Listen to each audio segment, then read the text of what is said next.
Jérôme, bonsoir. Est-ce que vous voulez bien vous présenter succinctement? Du coup, on va partir de l'idée que peut-être les gens étaient curieux et ont vu la précédente émission sur les vagabonds du rêve. Donc il faut qu'on dise encore plus de bêtises. Du coup, ouais, là, c'est un peu le côté, il faut surenchérir.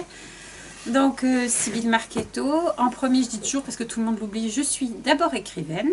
J'ai pas mal d'activités associatives, dont les Vagabonds du Rêve, qui ont fait l'objet d'une précédente émission. Actuellement, je suis directrice de Nice Fiction, qui attaque sa 7e édition. Et donc, ma femme de l'ombre. Donc, Jérôme Gagnol, moi je suis pas auteur, je suis pas illustrateur, je suis... Tu fais graphiste quand même. Un petit peu.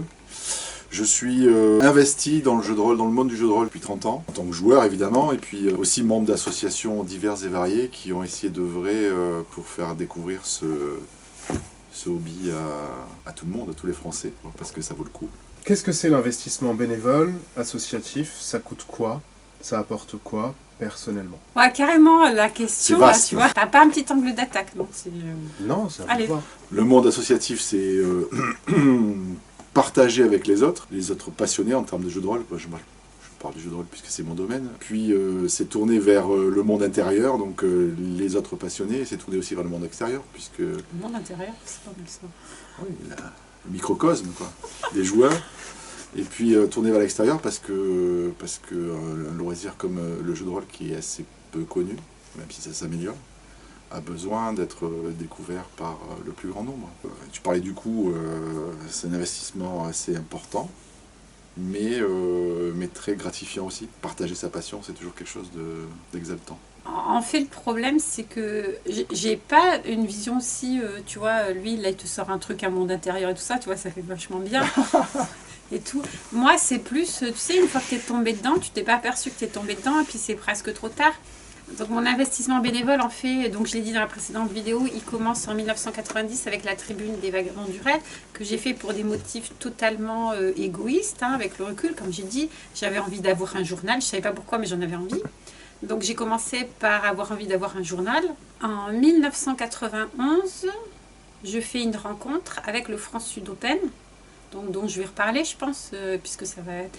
Et donc, à partir de cette rencontre, les choses se sont faites toutes seules et presque malgré moi. C'est-à-dire que, en fait, ma vie s'est tellement imbriquée dans mon activité associative qu'à un moment donné, tu peux plus défaire le fil. Jérôme et moi, on se connaît depuis 97, on bosse ensemble dans l'associatif. Et tu as tendance à dire, tu sais, les gens, ils veulent toujours des trucs très théoriques, l'amitié, tout ça, les relations, ça repose sur des trucs très compliqués. C'est pas vrai du tout. Notre relation... Alors, bien sûr que la relation, c'est pas ça, mais c'est parce qu'on fait les choses associativement, qu'on passe du temps ensemble, qu'on a les mêmes projets et tout ça. Et donc, en fait, ça s'imbrique tellement dans ta vie que tu peux pas le défaire. Je veux dire, vous, là, bon, vous me regardez avec un air, bon, mais je veux dire... Je vais vous qualifier de potes parce qu'on va aller boire des verres ensemble, parce qu'on a une vie associative ensemble. Donc à un moment donné, moi je suis très égoïste là-dessus. C'est-à-dire que ça a pris tellement de place que tu peux pas redéfaire les fils. Je veux dire, c'est comme tes gamins, une fois que tu les as mis au monde, tu peux raconter tout ce que tu veux, hein, tu voulais te reproduire, tout ça, tout ça. À un moment, ils sont là, ils sont rentrés dans ta vie et ils y sont tellement que de toute façon, tu peux plus te définir. Enfin, ça fait partie de ta vie, tu pourras plus jamais défaire ces liens. Donc l'associatif pour moi c'est un peu... Il y a Hugo Bellagamba avec qui je travaille aussi pas mal sur des projets, hein, qui est un auteur de science-fiction. Il dit, quand on parle des projets, il dit c'est la famille. Et en fait je suis assez d'accord avec lui. J'ai mon nouveau chef aussi au travail, il a tendance à dire souvent par rapport à des contacts, tout ça c'est la famille. En fait c'est la famille, hein, et c'est mon côté corse italienne qui ressort, quoi. Donc moi je suis pas du tout là le français. C'est le monde intérieur, quoi. Alors si on ne devait citer qu'une qualité à développer, qu'un défaut à travailler dans le bénévolat, ce serait lequel? C'est-à-dire c'est quoi le truc le plus... Moi je dirais qu'un défaut qui est vraiment décourageant, c'est que les gens, ok c'est du bénévolat, ok on n'est pas payé, n'empêche qu'il y a des gens qui attendent derrière toi. Et je trouve que souvent... ok, tu dois t'occuper de tes mômes, tu dois rentrer à la maison parce que Bibiche elle n'est pas contente et tout ça. Sauf qu'à un moment donné, les gens qui sont venus vers toi pour partager le projet avec toi, travailler avec toi, ils ont investi du temps. Et que en fait, tes excuses en bois, parce que tu aurais pu réorganiser ton temps autrement, en fait, nuit à d'autres personnes qui attendent tes réponses, ton travail et tout ça. Et en fait, ça m'agace un peu. C'est-à-dire qu'à partir du moment où tu décides de t'investir dans l'associatif, dans le bénévolat, tu décides de le faire. Donc, tu as décidé de faire tes enfants, tu as décidé de te marier, tu as décidé de t'investir dans le bénévolat. Et je trouve que là, ah oui, mais ma femme, elle n'est pas d'accord. Non, enfin, ben, dans ce cas-là, il ne fallait pas t'investir. Il n'y a pas de souci. Tu ne peux pas rentrer et puis après, finalement, ça te prend du temps. Ouais, vivre, ça prend du temps. Donc, la qualité qu'il faut développer, l'ouverture. C'est-à-dire que à partir du moment où on arrive de milieux différents, quand tu es au boulot, en général, tu es dans le même milieu parce que les gens ont fait à peu près les mêmes études, ont le même niveau de rémunération et tout ça. Donc au boulot, tu n'as pas trop la confrontation. Bon, ça arrive, hein, mais tu n'as pas une super confrontation des classes sociales, tu vois, et des âges. Et dans le bénévolat, forcément, parce qu'on vient par passion, on va avoir une confrontation des milieux sociaux, des parcours, des âges. On est tous très différents. On n'attend pas la même chose. Et en fait, il faut être très ouvert d'esprit pour essayer de faire la place à chacun, développer l'inclusion, que chacun y trouve sa place. Voilà. Et on n'a pas tous les mêmes motifs, tu vois, rien que tous les deux, finalement, avec le même parcours, en travaillant ensemble, on n'a pas les mêmes motivations, si tu regardes. Et pourtant, on accepte. En fait, on nourrit les motivations de l'autre. L'autre, il arrive pour quelque chose et il faut qu'il reparte avec ce quelque chose. Ça, je le fais pas mal à Nice Fiction maintenant parce qu'on a appris les trucs. Quand quelqu'un me propose quelque chose pour Nice Fiction, il a envie de faire ceci, cela, hein, je lui dis, quelle va être ta source de joie? Alors, je ne dis pas forcément comme ça, hein, ça dépend. Mais tu vois, j'essaie de savoir qu'est-ce que ça va t'apporter à toi. Et s'il dit, ouais, mais parce que je pense que... Non, si ça t'apporte rien, je trouverai quelqu'un d'autre pour le faire, ou je le ferai moi. Mais si tu n'en retires aucune plus-value, ne le fais pas. Donc voilà, être vraiment à l'écoute des motifs qui ont amené l'autre ici. Là, alors une qualité importante, je crois, commence par le défaut, c'est mieux, ça c'est la soulage. patience. C'est la patience. Ça rejoint un peu ce que tu Ouais, dis, c'est c'est-à-dire ça, que c'est l'ouverture d'esprit aussi. Voilà. L'autre est trop différent en fait. Voilà, il faut faire preuve de patience parce que on travaille avec des gens, qui n'ont pas l'impression de travailler, ils font pas ça pour travailler. Et pour eux, c'est pas un travail, ce qui est discutable, comme tu viens de le faire. Et donc ils sont là par choix. Et il faut une certaine dose de patience avec des comportements ou des points de vue qui sont des fois un petit peu antagonistes, quoi. Voilà. Il faut arriver à concilier les raisons pour lesquelles les gens viennent dans une association, qui s'investissent. C'est pas, tout le monde n'a pas la même raison de le faire. Ouais, c'est ça. Et il faut laisser à chacun la place de s'exprimer, et de trouver ce qu'il est venu chercher, voilà. Alors que c'est aberrant pour nous, en fait. C'est ça, à un moment donné, tu vas dire non, mais qu'est-ce qu'il veut, quoi.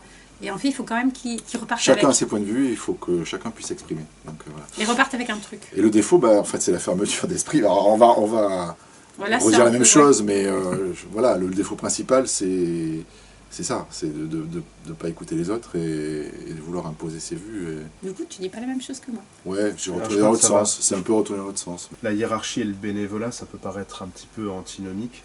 Donc, comment on fait pour faire avancer tout le monde dans la même...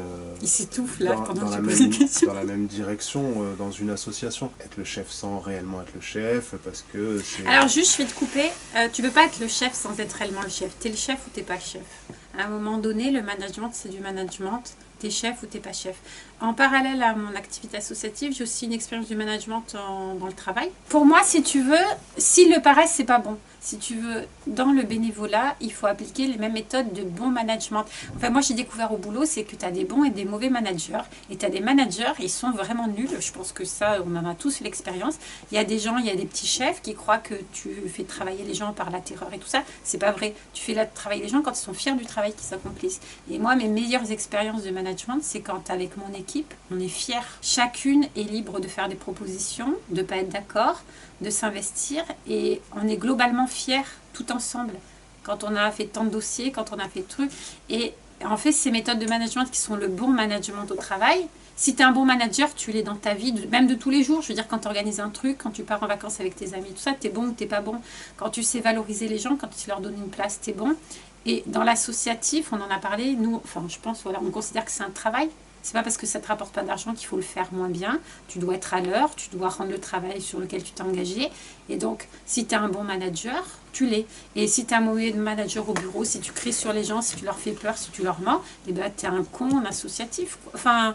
En fait, la seule différence entre un job rémunéré et le monde associatif, c'est que les gens qui sont là, qui font partie de l'aventure associative, ils ont choisi d'être là. Pas ça pour manger, pour pouvoir acheter une bagnole ou une télé grand écran, quoi. Ils sont là parce que ça leur plaît, donc ce qui est important, c'est qu'ils fassent ce qu'ils aiment. Et il y a des gens qui aiment manager, il y a des gens qui aiment gérer sur place, il y a des gens qui aiment gérer en amont, mais qui sur place, ils se sentent pas à l'aise. Donc il faut que chacun trouve sa place, c'est ce que je disais tout à l'heure. Et donc, c'est pas forcément contradictoire. Il y a des gens qui savent bien encadrer et qui aiment ça et qui le font bien. Donc, il en faut dans le monde associatif aussi. Et on devrait aussi aller travailler pour des trucs qui nous plaisent. Parce que les gens aiment travailler. En fait, t'aimes, je veux dire, t'accomplir au service des autres. Tout le monde aime ça, c'est valorisant. Si tu veux, si on avait le revenu universel, tous nos travaux seraient du bénévolat pour la société. Donc, c'est juste le monde d'après qui est un peu en avance, moi je dirais. Et puis le monde associatif, c'est aussi un monde dans lequel les choses se décident à plusieurs, enfin en général. Pourquoi on crée un événement? Pourquoi on crée un festival? Pourquoi vous avez créé Nice Fiction? Le problème, c'est ce que j'ai dit tout à l'heure, c'est que je peux rien expliquer de moi-même, c'est tout s'inscrit dans la durée. En 91, donc, je rencontre l'équipe du France Sud Open. Ma première rencontre avec le France Sud Open en tant que convention, c'est tenir un stand avec tous les fanzines que j'ai fait venir de partout, de Belgique, tout ça. C'était génial. Et là, je suis tombée dedans. Donc, France Sud Open, le France Sud Open est annulé. Et là, forcément, parce que c'est moi, quoi, je me dis, il faut qu'on fasse une fédération de jeux de rôle. Puisque le jeu de rôle est menacé par des maires, tu vois, par exemple, il faut qu'on fasse une fédération de jeux de rôle. Donc l'équipe du France Sud Open en 96 crée la fédération française de jeux de rôle. Et là, il y a un type qui débarque, il avait vu de la lumière, il rentre, et dit, moi j'ai trop envie de vous aider. À ce moment-là, j'ai réussi un concours. Tu vois, je veux dire, t'es obligé de parler de ta vie, tu veux pas expliquer le truc. J'ai réussi un concours et je suis mutée dans les Alpes-Maritimes. Donc, on rappelle, donc le France Sud Open est annulé, je suis mutée dans les Alpes-Maritimes. Et donc là, du coup, le niçois, c'est le seul gars que je connais dans les Alpes-Maritimes, par définition. Et là, on rencontre les Trois Cercles, qui organisent le tournoi de jeux de rôle au Festival international des jeux. Donc, en fait, et le mec, il nous dit, moi, j'en ai trop marre, occupez-vous du tournoi de jeux de rôle. Donc on rassemble une ou deux associations. Lui, il a des amis, un club de jeux de rôle. Ouais, moi j'avais commencé ma vie dans le monde associatif. On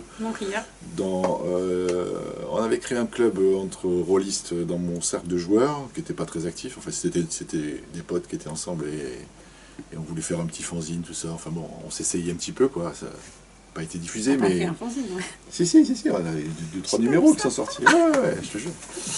Mais ça n'a pas été diffusé, c'était pas le but, c'était de voir si on y arrivait, c'est tout, quoi. Et puis je me suis investi dans une autre association qui s'appelait Montbriard, qui faisait du jeu de rôle grandeur nature. Et donc qui était dans l'équipe du France Sud Open. Qui était dans l'équipe du France Sud Open. Je pense que c'est eux. Et c'est grâce à eux d'ailleurs que j'ai eu la formation. Et donc effectivement, j'ai débarqué à Toulon en disant salut les gars. Salut tout le monde, voilà, moi je suis là et je peux aider. Enfin, si je peux aider, j'aide. Et je me suis investi petit à petit dans le truc. Je t'ai refilé le poste de secrétaire. Ouais, j'ai fait le lien avec les internautes aussi beaucoup. Ah ouais, parce qu'à l'époque, Internet, c'était... C'était le début. Ouais, c'était le début. Donc je faisais le lien avec les internautes, les mailing lists et tout ça, pour que les gens soient au courant de ce qui se faisait à la fédération. Et puis effectivement, donc on a débarqué au Festival international des jeux et on a petit à petit développer le jeu de rôle et puis après plus largement le jeu de simulation, même si pour certains jeux de simulation c'est un peu vague comme...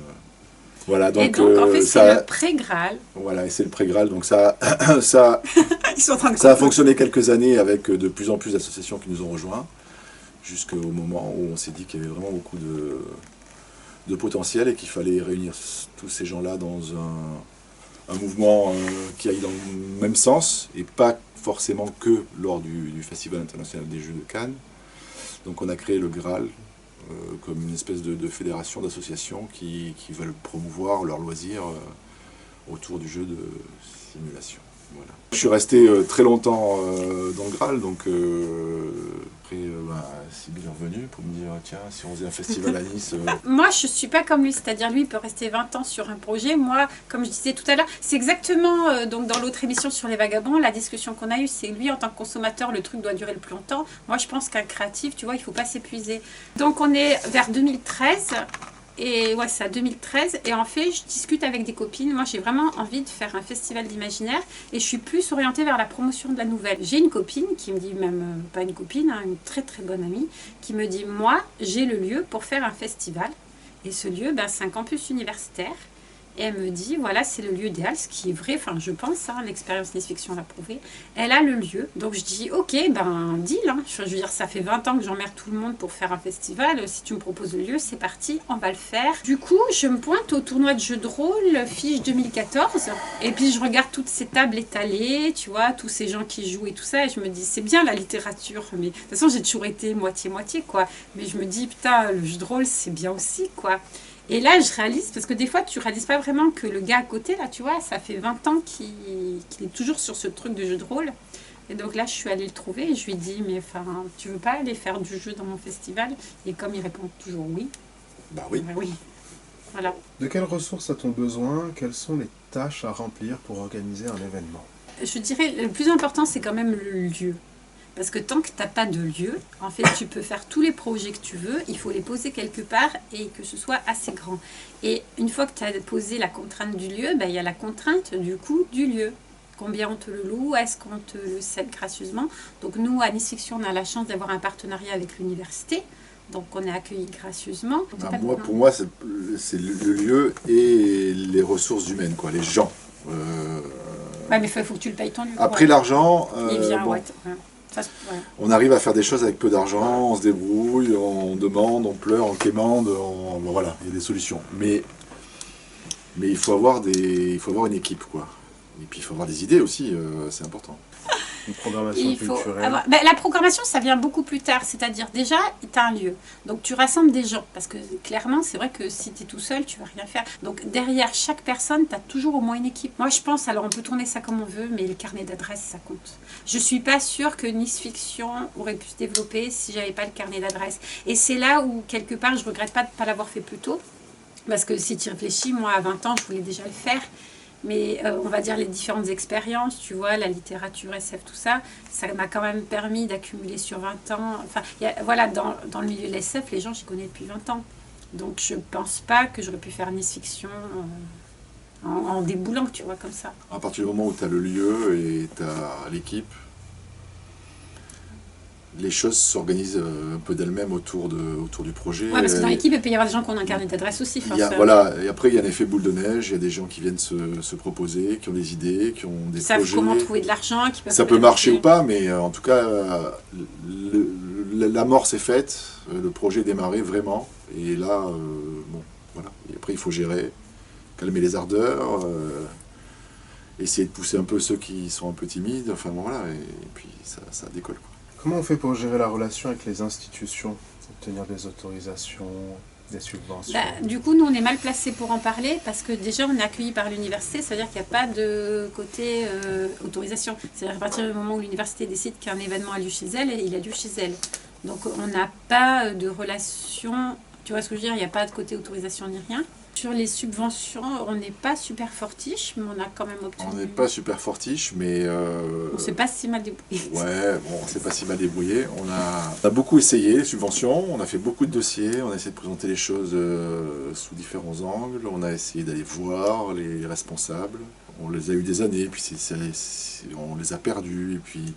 Bon, la mairie de Nice nous soutient fidèlement, ouais, donc c'est un bon point, on est très heureux de ça. C'est pas facile, on parle pas forcément toujours le même langage. Il faut. Puis on n'a rien à vendre, quoi, c'est ça. C'est difficile d'expliquer ce qu'on fait. Ça paraît. Souvent, ce qui est revenu, c'est que ça paraissait étrange parce que Nice Fiction, on en parlait tout à l'heure, mais il y a de la littérature, il y a du jeu, il y a plein de médias différents. Ils savaient pas dans quelle case mettre ça, et puis quand tu as l'impression que quand ils savent pas dans quelle case le mettre, ils le mettent dans aucune case, et puis du coup le dossier il avance pas. Enfin. Bon, voilà, c'est un monde particulier qu'il a fallu un petit peu apprendre à apprivoiser. Enfin, il a fallu que nous, on se forme à discuter avec les responsables. Bon, c'est pas fini, quoi. Il y a encore du travail. Largement, ouais. Enfin, on n'est pas super pour là-dessus. En tout cas, il faut y aller. Bon, voilà, ils ne mordent personne, ils ne sont pas méchants. Hein, mais il faut y aller et puis se casser un peu les dents au début. Et puis ça finit par arriver. Alors encore une fois, s'il y a une qualité à cultiver, un défaut à contenir, quand on ça fait de l'événementiel. Alors pour moi, il y a un gros défaut qui me vient. Moi, les défauts, t'as vu, c'est facile à critiquer les gens, je suis vachement douée. Hein. Le défaut, c'est les gens... mais moi, je l'ai vu aussi au travail. Les gens croient qu'on peut travailler dans la précipitation et que... tu sais, c'est comme les gens qui restent tard le soir pour faire croire qu'ils travaillent, tout ça. Les gens, tu sais, qui s'agitent, qui font les choses à la dernière minute, qui sont très agités. Alors qu'il me semble qu'au contraire, dans l'événementiel, il faut être très calme.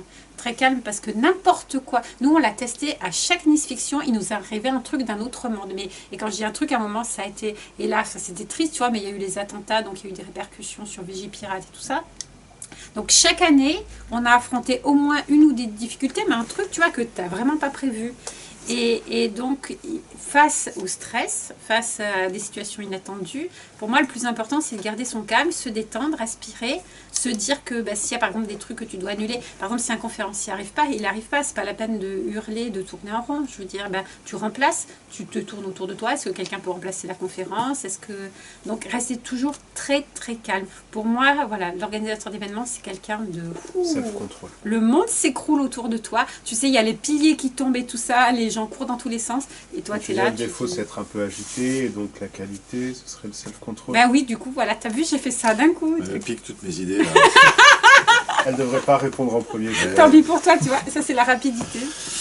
Ouais, donc oui, il faut garder la tête froide, quoi. C'est important. Il faut être conscient qu'on travaille avec des êtres humains, beaucoup la tête dans le guidon le jour J, enfin quand on est dans l'événement. Il ne faut pas perdre de vue les facteurs humains, les personnes qui sont là pour aider et qui font le travail. Et... Moi, je dirais qu'il y a un truc important du coup qui en découle, et la façon dont on s'est organisé dans le travail, c'est qu'il va y avoir des gens qui vont s'agiter, il va se passer plein de choses, et c'est bien au sein de l'équipe en fait des managers d'avoir celui qui s'agite et celui qui reste calme pour qu'ils puissent se répondre, parce que nous on l'a un peu, tu vois ce que je veux dire, tu me suis? Oui. C'est lui, il va devoir courir sur le terrain, peut-être réparer, tu vois, de l'électricité qui est tombée en panne et tout ça, et il va devoir le faire, il va devoir travailler dans l'urgence, et il faut qu'à côté de lui, il ait quelqu'un de calme qui puisse recevoir les invités, répondre avec le sourire alors que tu n'as pas du tout envie de sourire. Je pense que c'est pas mal dans les équipes qui se constituent, assez naturellement. Je pense qu'on n'est pas tous pareils. Donc quand vous constituez une équipe, on va dire, parce que c'est un peu l'idée aussi de servir aux autres, quand vous constituez une équipe d'événementiel, réfléchissez à vos caractères et à la façon dont sur place, parce qu'en amont, c'est facile de se répartir les rôles. À chaque réunion, tu peux changer. Et puis tiens, finalement, moi j'ai du temps, je fais telle partie du dossier, tout ça. En amont, c'est super facile. Sur place, dans l'urgence, c'est extrêmement difficile. Il faut avoir des capacités d'organisation en amont aussi. Hein. Le travail en amont, il est en fait assez difficile parce que le rythme de travail n'est pas toujours très très régulier. On en parlait tout à l'heure, le fait que on a beau être dans le monde associatif, c'est quand même, il faut faire preuve d'un minimum de sérieux et de régularité pour que les choses avancent. Et c'est pas toujours évident de respecter les deadlines. Je sais même pas si on en respecte une seule. Donc, de fait, c'est comme ça, on le sait, mais il faut pas trop aggraver le truc, quoi. Voilà, il faut pas trop aggraver le truc. Et donc ça implique que, à la fois, tout le monde soit au courant de l'état d'avancement des différents projets, enfin des différents aspects du festival, si possible, pour pouvoir intervenir et puis pour pouvoir se combiner avec d'autres aspects. Et puis à la fois faire en sorte que ça avance.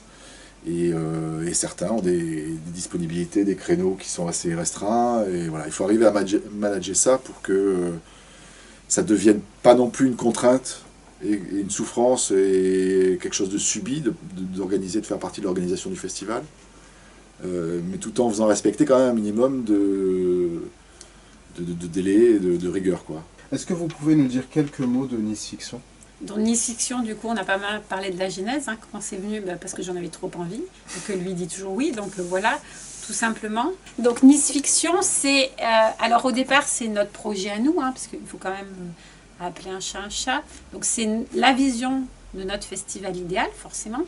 Et ce qui est important aussi, c'est d'inclure les autres et leur vision. C'est-à-dire qu'au départ, on part de notre propre projet, puisqu'il faut un point de départ, mais il est important que ce point de départ se nourrisse des gens qui auraient envie que ce soit leur festival aussi parfait. Nice Fiction est un festival collaboratif, c'est-à-dire que nous, on travaille sur les parties qui font que c'est notre festival idéal, mais n'importe qui, alors n'importe qui, il faut arriver à avoir envie de bosser, quoi. Je veux dire, n'importe qui a sincèrement envie de bosser et de bosser avec les autres, tu vois, qui a une bonne mentalité, s'il arrive et dit, moi, mon festival idéal, il contient ça, et je vais le faire de telle et telle manière, mais il est le bienvenu. Donc, on a pensé, voilà, du coup, Nice Fiction est devenue modulaire. Donc, il y a de la science, il y a des jeux, il y a de la littérature. Du coup, il n'y a pas un Nice Fiction. Enfin, chaque année, il y a un Nice Fiction qui est différent. La première année, on a eu un concert de métal. La deuxième année, on a eu du théâtre. C'est en fonction des projets qui veulent s'insérer dans le festival. Donc, mais je crois que c'est ça aussi. En fait, c'est son identité. C'est-à-dire que ne pas avoir d'identité, c'est son identité. C'est-à-dire, moi, ce que j'aime, c'est le changement. Et je pourrais... Enfin, là, on attaque la 7e édition. Je n'aurais jamais pu travailler sur un festival qui, chaque année... Toujours la même chose. C'était impossible. Et en fait, le fait que, naturellement, il soit devenu lui-même un espèce de monstre changeant... Qu'est-ce qu'il y a de récurrent qu'on a retrouvé quand même, un peu le socle, on va dire, dans son identité culturelle? C'est un festival de l'imaginaire déjà. On a fait 5 éditions présentielles, une édition virtuelle, donc même ça on a changé. Donc tout ce qui tourne autour de l'imaginaire est le bienvenu au festival. Donc il y a effectivement la littérature, les arts plastiques, sciences, mais au début, les arts pas plastiques, forcément. les sciences qui sont arrivées en cours de route, qui Les nous ont arts. rejoints aussi, Le jeu de qui ont des rôle. choses à dire sur l'imaginaire. Il y a vraiment une réelle connexion entre les deux. Si vous vous demandez pourquoi il faut venir au festival, vous verrez. On a diffusé des courts-métrages, donc je ne pourrais pas vous dire si l'année prochaine il y aura des courts-métrages, mais c'est possible. Des pièces de théâtre, comme j'ai dit, des concerts. Donc tout ça, alors oui, le concert c'était le truc le moins récurrent, parce que c'est arrivé qu'une seule fois la première année. Mais sinon, tout le reste, le domaine du jeu évidemment, du jeu de rôle, il y a eu du jeu de plateau, il y a du jeu de Il y a figurines. eu des fois du grandeur nature, des fois il n'y en a pas eu. Donc, Voilà.